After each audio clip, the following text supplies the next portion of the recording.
Good morning, good afternoon, or good evening, depending on where you are in the world today. This is a departure from my normal video, and I'm addressing this to the Ukrainian drone community. I know most of my subscribers have nothing to do with Ukraine or are Ukrainian descent, but if you have any way of passing this information along to them, I would greatly appreciate it. I want to find a way to help them. First of all, let me apologize for the Ukrainian subtitles. I know they're not perfect, but I hope they're good enough to get my message across. Like many Americans, I'm horrified at what's going on in your country. I feel helpless. I can send money, but what I send is minuscule depending on what you need. I can't send weapons, can't come and fight beside you, and I feel totally helpless. So what can I do?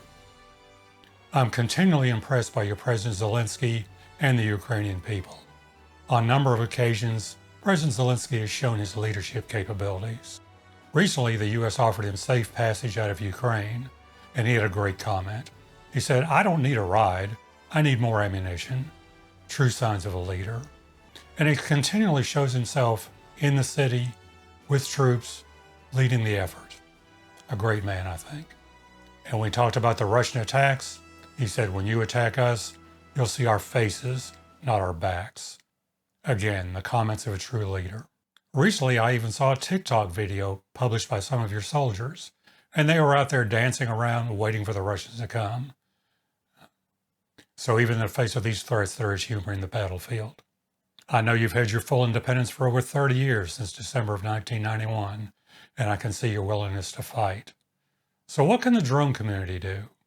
I know you have a large drone manufacturing capability within the country, and you produce drones with ordnance capabilities. But what I'm talking about here is the consumer drone, the drone by the individuals. Your Ministry of Defense even posted on their Facebook page to contact them, to either give them those drones so trained pilots can use them or use them yourself.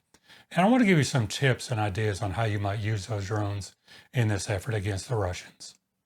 There's been some talk about making kamikaze drones, equipping them with grenades or Molotov cocktails, and I just don't think that's practical. The typical citizen does not have the expertise to equip a drone with a functioning grenade or Molotov cocktail, as well as fly it and land on target. I think that's a misuse of that drone. So what can they do? They are fantastic for intelligence, and they could be a great tool for guerrilla intelligence. So what things can you do with them? Well, if you're lucky enough to have internet access still, you can provide live feeds back to either Facebook or YouTube and broadcast enemy positions. I'll show you how that's done. In order to establish a live stream, the first thing you're going to have to do is go into your YouTube channel. So pull that up in your browser and look for the Go Live symbol. It may be somewhere in the middle, maybe over on the right-hand side, but click on that. That's going to bring you to this page. And the things you're going to want to look at here are your stream URL and your stream key. Those are the important pieces of information you need to put into your DJI app. First thing to do is copy this stream URL and paste it into a word processing document. Next, copy your stream key and copy that into your word processing document. But you want to append that to the very end of your URL. So you've got a very long series of numbers and letters going out through here. This is what you need to input to your DJI app. The next thing you want to do is pull up your DJI app, and we're going to assume for the time being you're using the Fly app. Unfortunately, it's considerably more difficult than the Go4 app. If you're using the Go4 app, this process is much easier. But hit Go Fly, and you'll come to your opening screen. Next, tap on the three little dots at the upper right-hand corner and tap Transmission.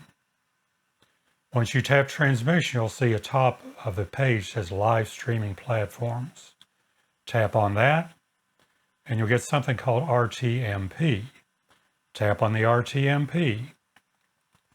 Brings up a dialog box. The RTMP address is where we're going to paste that long series of numbers and letters that you copied before. Once you put that in there, I would say to start with low resolution at 720p, bit rate of 1 megabits per second, and hit start. At that point, you'll be live and can broadcast back to your YouTube channel. Or if you don't have internet access, you can go up and take photos, transmit those photos to your command, and I'll show you how you do that. You can even attach the coordinates, the latitude and longitude, as well as the height, so your command knows where it was taken from. In order to find the coordinates for one of your photos, go to your Pictures folder, pick the one you want, come up to it and right-click on it. Go to the very bottom, click on Properties. And up here you'll see several options, General, Security, and Details. Click on Details. And if you scroll down towards the bottom, you'll find something called GPS. Here's your latitude, your longitude, and your altitude. Good information to pass along. And of course, I know there's satellite imaging, but that's not live. What you can do in different parts of the country would be live information that could be invaluable. So how would I approach this? If I were going to the field to video or photograph the enemy, the first thing I would do, and I think it's obvious, would be to tape over my marker lights. That way you eliminate your light signature in the air. Next, when I took off, I would accelerate to an altitude where I can neither hear nor see the drone. That way it's less detectable. Fly to your target location. Then if you have to go to a lower altitude for more detail, you can do it at that point. But also remember, your control station is emanating a signal, and that can be traced and tracked and put you in danger. So I would spend minimal time in any one location. In fact, what I would do is once I was done with my photographs, I would hit return to home, have the drone start coming back to home. Then you've got two choices. You could set the controller down and move away from it and wait for the drone to come back and land, or you could turn the controller off. I'll show you how that works. You can set a function on your controller where if the signal is lost, the drone will return to home, and that might be the better solution. In order to set this return to home feature, go to your opening screen, hit Go Fly. In the upper right-hand corner, tap on the three bullets again. But this time you're going to go to Safety, and you scroll all the way to the bottom of the page where it says Advanced Settings. If I tap on the right arrow on Advanced Settings, I get the very top of the page, Signal Lost. And I've got three options. You can return to home, descend, or hover. Well, you don't want either descend or hover. You want to return to home. So once you tap on that, that means even if you turn your controller off, the drone knows to come back to the home point. For those of you that have DJI drones, I've checked the DJI FlySafe database, and there are no no-fly zones other than around your airports. So you should be in good shape for that. And how do you get this information back to your military? I don't know. You're going to know better than I on that. If you have internet access, satellite access, you may be able to do it that way. Elon Musk has already committed and sent satellite links over there and has enabled his Starlink system in Ukraine.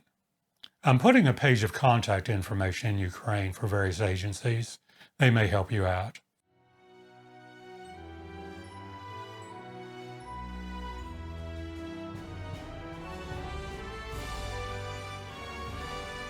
But more importantly, if there's anything I can provide information-wise, please, please, please contact me. Whether I DM you or Skype you or Zoom or telephone call or whatever it takes, I want to provide information that can possibly help you guys over there. So please contact me if you need that. And finally, good luck, stay as safe as you can, and remember our thoughts and prayers are with you. Thank you.